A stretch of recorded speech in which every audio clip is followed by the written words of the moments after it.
as in alligator. L also in alligator. But it's not alligator. It's the Al Travis Show. And we're lucky to have him, the voice here in central Minnesota. We've got him, Jay Caldwell. Jay, how you doing, friend? Good, Al. How are you?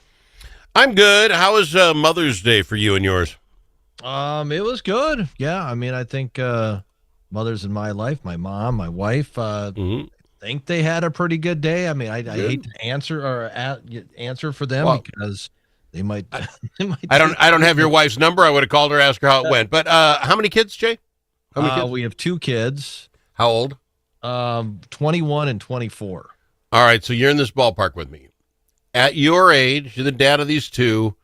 Do you feel it necessary to send maybe a quick reminder out that Mother's Day is coming up? Don't forget Mom. This one hit me like a brick. All of a sudden it was Mother's Day. It was like Easter then Mother's Day. There's like no time in between. I was caught off guard. Thursday I mailed out maybe a small little email reminder. Do you do that? Yes, I do let them know that they should do something for their mom. And yeah, but this is something that they should know. Of course. At this point of their life, if they screw that up, their mom's going to be pretty upset. So, well, yeah, and hopefully they would cover that. I agree. Yeah. I messed up this year. Have you ever had a pedicure? Never. See, I'm 60. Yeah. Never until Friday. Okay. And well, because we have 2 graduations. One was this weekend, one next weekend, and the wife's going to be out with the toes out, in the open-toed shoes and the flowery dress, whatever. And I knew she absolutely loved getting this pedicure with some friends of hers. 3 months ago, whatever it was. So my brilliance is I'm going to give her a pedicure for Mother's Day. Yeah, I'm on top of it. So I offered this up to her on Friday because we're going to be in Camp Mankato. This is where this Kim's, by the way, fantastic nail place. If you know one, let me know. al@altravisshow.com. Anyway, I offer her this, and she's loving, this is, you know what? I thank you because my toes look bad from 3 months ago, whatever it was. Whatever. And I said, great. And then she goes, but I can't. I'm like, why not?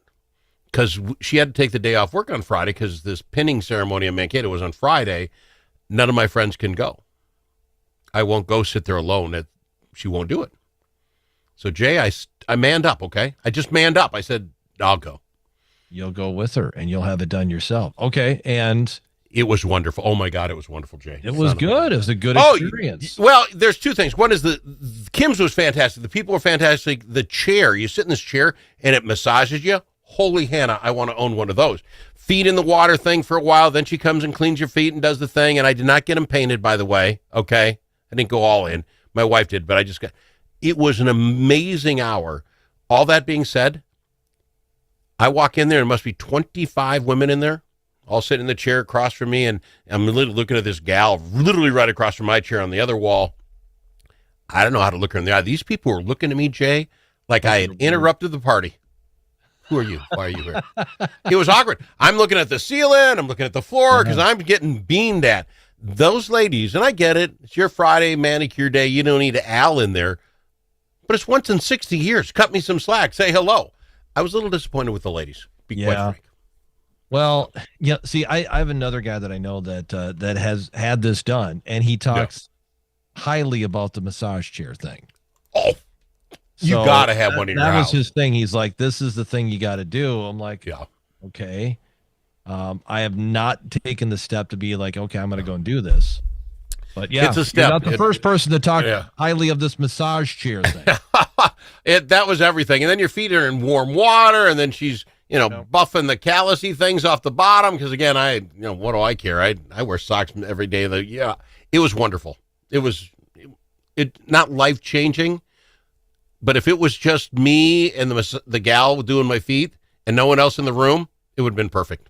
That sounded bad, didn't it? Will you be a regular customer? No. It was so awkward. I mean, how do I put it?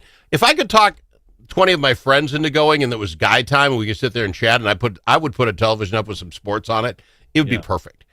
But those ladies, they didn't want me there. Well, not the people that work there. Is there a market for guys doing this and somebody coming up with a business that makes it guy friendly? Goodness. You know what? You say that, Jay?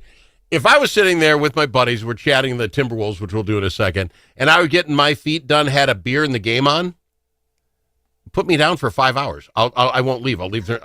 It was wonderful. Oh. Yeah, that's probably not the right business model that they want. People there for 5 hours.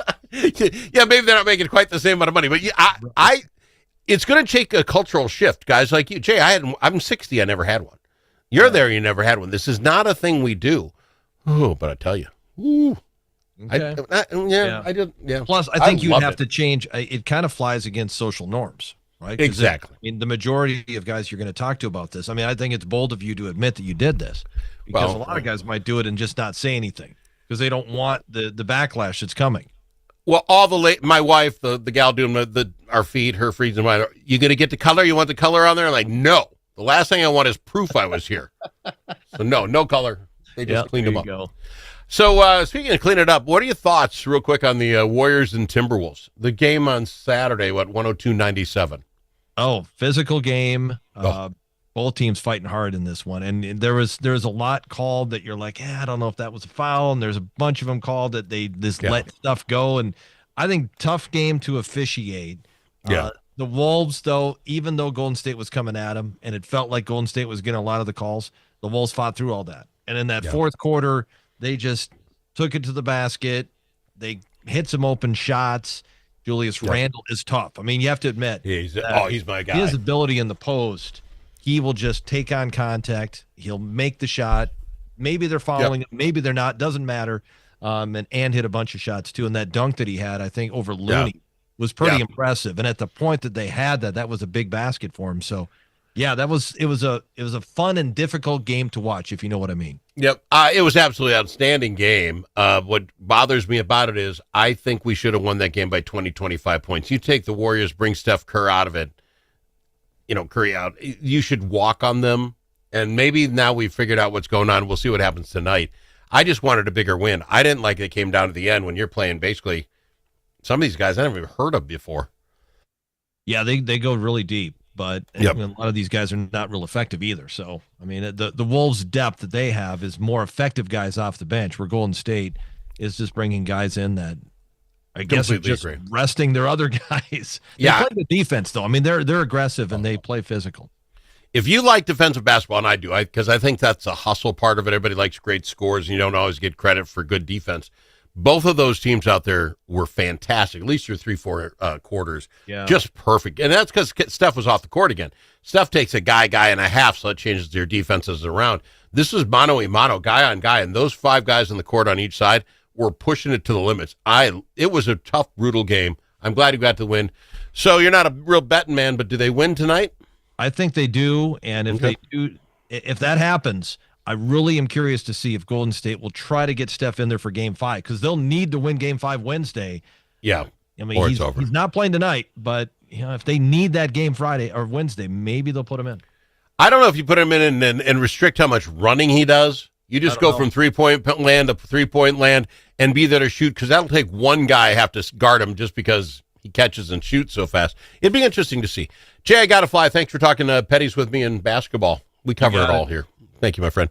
He's Jay Caldwell, the voice in Central Minnesota.